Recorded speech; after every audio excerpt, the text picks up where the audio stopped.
शिर्डीमध्ये 4 भिक्षेकर्यांचा मृत्यू झाल्याची घटना घडली। यावरून आता शरद पवारांच्या राष्ट्रवादीचे आमदार रोहित पवार यांनी सरकारला काही प्रश्न विचारलेत। तसंच या प्रकरणाची त्वरित चौकशी करून दोषी अधिकाऱ्यांवरती कठोर कारवाई करण्याची मागणी मुख्यमंत्री फडणवीसांकडे केली आहे।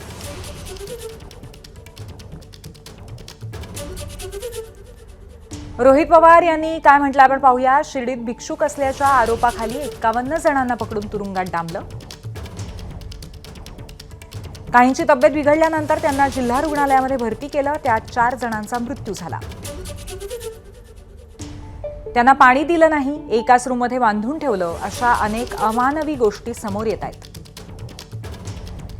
सोमनाथ सूर्यवंशी प्रकरणाच्या जखमा ओल्या असतानाच पुन्हा कोठडीत असा प्रकार घडला।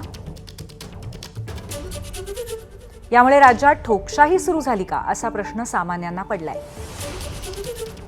हिटलरच्या नाझीशाहीप्रमाणे इथल्या यंत्रणा वागायला लागल्या तर सामान्यांचं रक्षण कोण करणार?